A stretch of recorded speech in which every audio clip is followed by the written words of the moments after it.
Right గా చూస్తా ఉన్నాం. సజ్జల భార్గవ్ రెడ్డికి సుప్రీంకోర్టులో ఎదురు దెబ్బ తగిలింది. సోషల్ మీడియా పోస్టులపై ఏపీ ప్రభుత్వం దాఖలు చేసిన కేసులను కొట్టివేయాలని సుప్రీంను ఆశ్రయించారు సజ్జల భార్గవ్ రెడ్డి. ఇకపై తనపై కేసులు నమోదు చేయకుండా ఆదేశాలు కూడా ఇవ్వాలంటూ సజ్జల భార్గవ్ రెడ్డి దాఖలు చేసిన పిటిషన్ను కోర్టు తిరస్కరించింది సుప్రీంకోర్టు. అట్లాగే చాలా తీవ్రంగా కూడా మాట్లాడినటువంటి పరిస్థితి కనిపిస్తోంది. ఆ పోస్టులకు సంబంధించి కూడా సుప్రీం ధర్మాసనం చాలా సీరియస్ అయింది. ఓవరాల్ గా ఈ అంశానికి సంబంధించి మనం మాట్లాడదాం. మా ఇన్పుట్ ఇన్ఛార్జ్ శ్రీహరి కూడా సిద్ధంగా ఉన్నారు లైవ్ లో. శ్రీహరి, ఎట్లా చూడాలి ఏదైతే సజ్జల భార్గవ్ రెడ్డికి సంబంధించినటువంటి ఇష్యూ? ఇకపై మీరు సుప్రీంకు రాకండి, ఏదైనా ఉన్నా హైకోర్టులోనే చూసుకోండి అని చెప్తా ఉన్నారు.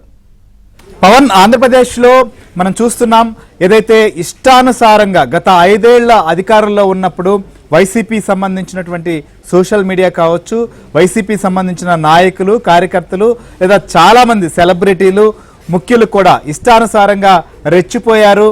ప్రస్తుతం ముఖ్యమంత్రిగా ఉన్న Chandrababu Naidu, deputy CM Pawan Kalyan, home minister Anitha, Lokesh, ఇలా ఒకరి కాదు వారి కుటుంబ సభ్యులపైన కూడా ఇష్టానుసారంగా పోస్టులు పెట్టారు.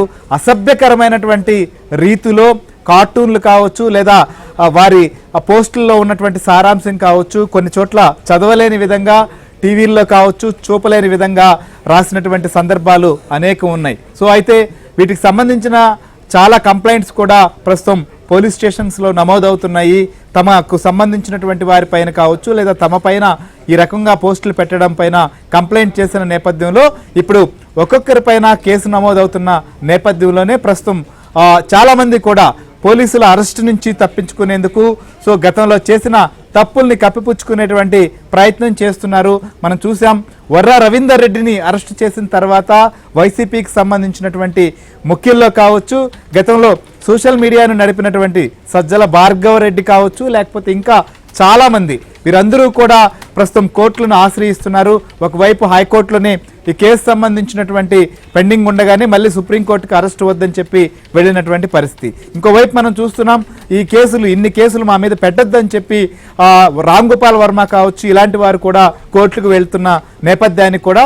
అయితే ఇప్పటి వరకు వీరికి ఎక్కడా కూడా కోర్టుల నుంచి పోలీస్ చర్యలను కానీ పోలీసులు తీసుకుంటున్నటువంటి ఏదైతే అరెస్టులను కానీ వద్దని చెప్పేటువంటి పరిస్థితులు కూడా లేవు. ఎందుకంటే ఈ సోషల్ మీడియాలో న్యాయ వ్యవస్థలో ఉన్నటువంటి ముఖ్యులు కూడా బాధితులుగానే మారిన సందర్భాలు గతంలో ఉన్నాయి.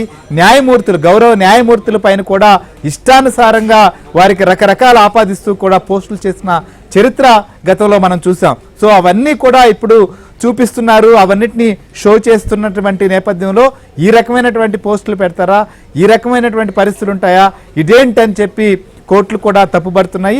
అందుకోసమనే ప్రస్తుతం సజ్జల భార్గవ్ విషయంలో కూడా ఈ రకంగా సుప్రీంకోర్టు స్పందించింది. మిగిలినటువంటి వారి విషయంలో కూడా ఏం జరగబోతోంది? ఇంకోవైపు రామ్ గోపాల్ వర్మ కూడా దీనికి సంబంధించి హైకోర్టులో ఆయన ఇన్ని కేసులు నా మీద పెట్టొద్దని చెప్పి పిటిషన్ వేస్తున్నటువంటి నేపథ్యంలో వీటన్నిటిపైన కూడా మనం డిస్కస్ చేద్దాం. మనతో పాటు మా ఏపీ బ్యూరో చీఫ్ రామారావు కూడా లైవ్ లో సిద్ధంగా ఉన్నారు.